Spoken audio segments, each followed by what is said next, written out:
Okay, we have the back part here on the fold. Make sure to keep an eye on the grain line. So don't mind these two edges. They've been cut off earlier, so they don't look straight, but I've placed it on the grain line. I folded the fabric with the good sides together and put this edge on the fold. I'm going to put a weight on my pattern to keep it down. And then I'm going to mark the hem allowance. So I'm going to add 4 centimeters and I'm going to mark that. There we go. Now I'm going to cut it out. I'm going to cut on this line that I marked for the hem allowance because 4 centimeters is too much to sort of eyeball. But the default seam allowance, which is 1 centimeter for me, I'm just going to eyeball because this is knit fabric. It's really not that important. You might notice that I cut out my pattern without any seam allowance, which is a bit of a habit that I have because when you make woven, I like to mark the exact seam line and then add the seam allowance as I'm cutting it. I did that here too, but it's not really needed because it's a t-shirt. It doesn't have to be as precise as making a shirt or a dress or jacket or something. So I'm just eyeballing this, making sure that I stay 1 centimeter from the pattern.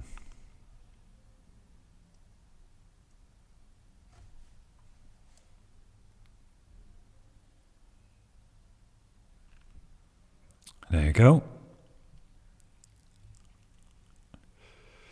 That's our back piece, and I'll be doing the same for the front.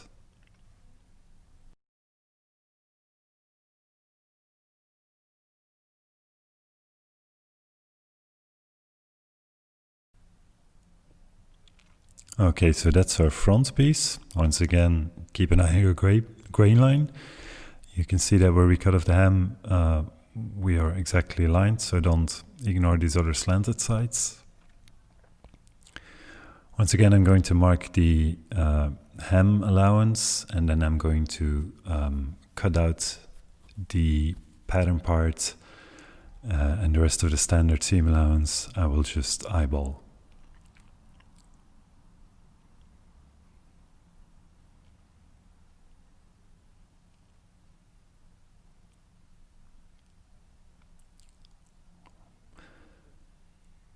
Just staying on 1 centimeter from the edge here.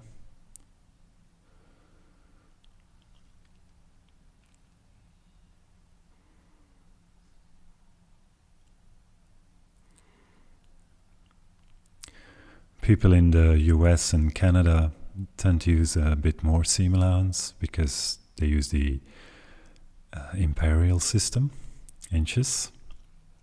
It doesn't really matter what seam allowance you use as long as you're consistent and keep the same distance everywhere.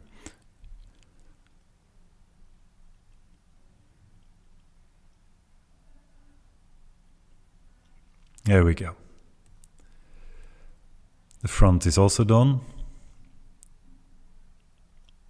as you can see. This is fabric that I had lying around. It's not the most obvious choice, but well, let's hope it will work out.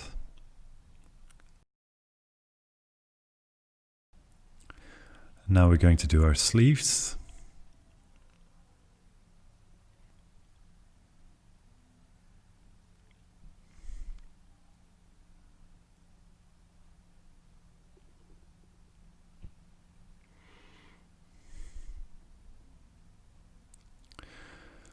So same thing with the sleeves.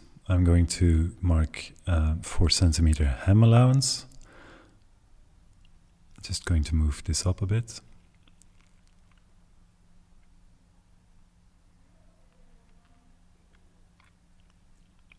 So same thing with the sleeves. I'm going to mark 4 centimeters hem allowance.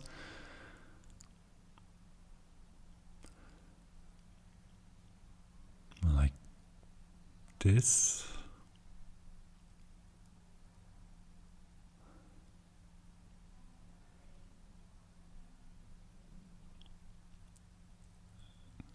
just a little bit of weight on the pattern piece so it doesn't shift around. And then I'm going to cut out the sleeve part, respecting 1 centimeter seam allowance all along, except at the hem where I've marked the additional hem allowance. Please keep in mind that this sort of eyeballing the seam allowance is fine for a knit material and a t-shirt, but you don't want to do this on some more precise sewing project like a shirt or a dress or a jacket in a woven. But here it's totally fine. So don't beat yourself up. This is a fast way to get your pattern parts cut out.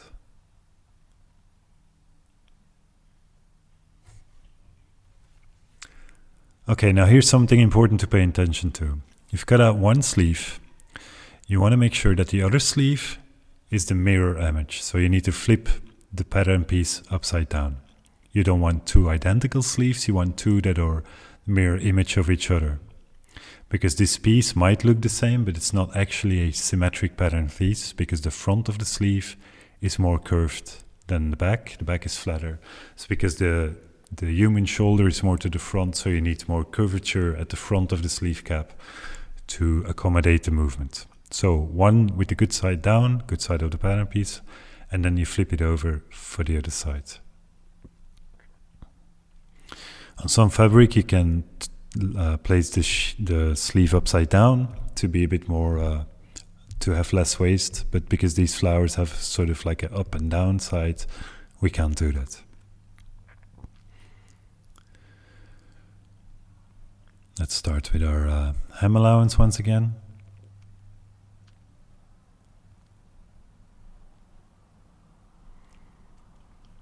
There we go. Now, I need to stop myself here, I almost got it wrong. I need to flip this upside down because we already cut out a piece like this. So let me just realign this with the hem allowance.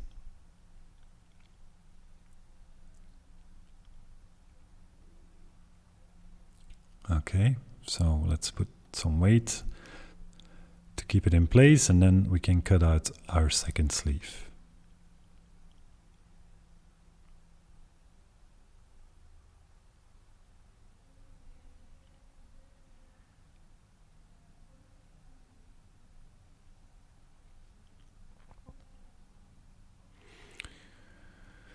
When this is done, we'll have our front, back and two sleeves cut out. The only thing that's still to cut out is the neck binding, but I'll do that as we get there, because it's not something very difficult. It's essentially just a strip of fabric that we're going to use to create our binding. You can also put binding in the sleeves. By default, the pattern doesn't foresee that, but you can do that. I'm not going to do that, but it's the same principle. So, okay, so this is our one sleeve, our first one. This is the second sleeve, and then we have our front and our back parts. Now we can get to work.